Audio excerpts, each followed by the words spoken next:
Hello students, welcome back to the last lecture of user-defined methods, that is lecture 9.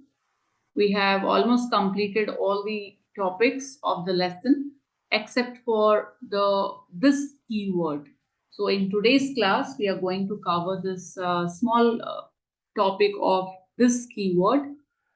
Now, basically this keyword is used for the following. So let me explain you with an example first, and then we'll go to the definition kind of thing. So just concentrate on this code. Please analyze this code and try to write the output for this. Let's consider this to be in comment and consider SOPLN as system.out.println and tell me what will this display here. Please analyze the code and try to give me the answer for this A value. What will it print?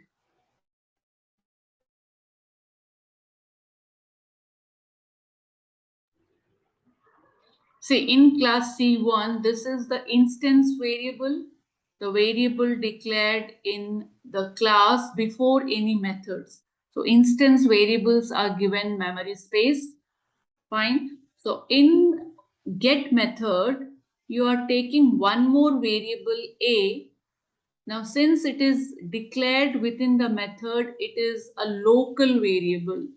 It is a local variable since it is declared in the method.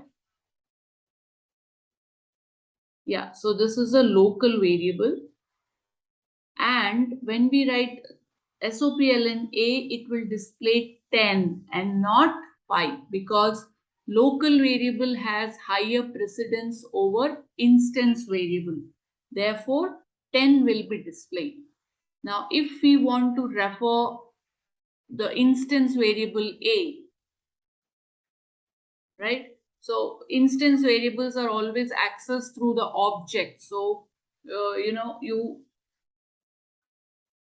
so when we say current object, that implies all the instance members or instance variable of the object. Therefore, if you want to display or refer the instance variable, then we can use this keyword. So when I say SOPLN this.a, it will refer to the instance variable A, thereby displaying the answer as 5. Okay, so here this keyword is used to differentiate between instance and local variables. This keyword is used to refer current object. So whenever we say used to refer current object, here current object always implies the instance members which are declared in the program. So in case you have same variable name for local and instance variable, then local variable will have higher precedence and therefore it will display a local variable. But if you want to access the current object, then you can make use of this keyword. So this keyword refers current object. Fine. So that is one advantage or use of it.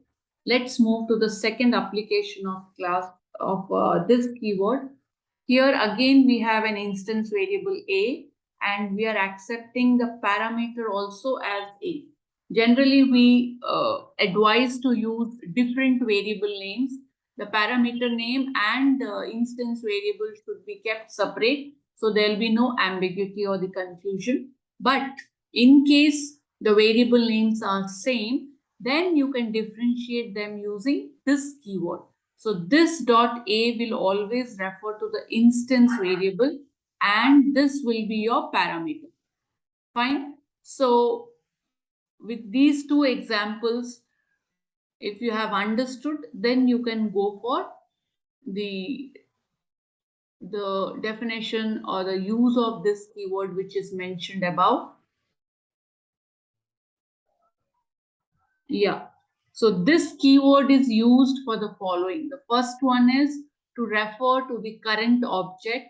Here, current object implies the instance variables of the program, which are given memory by the constructors at object creation, which is explained through example 1.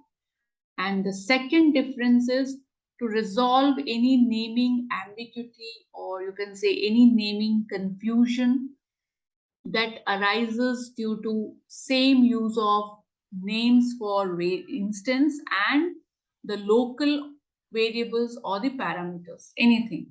It could be local variables or a parameter. So such naming ambiguity can be removed through the use of this keyword in case we use same variable names for instance and parameters or local variables. So you can just try out these in your BlueJ and understand it clearly. So with this, we have completed all the concepts of user-defined methods.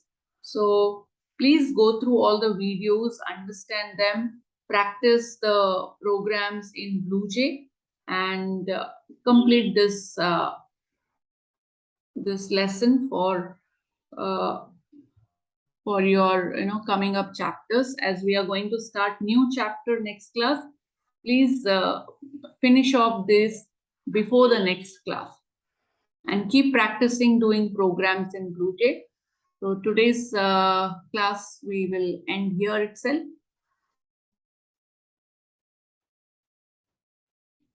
Okay, thank you, children.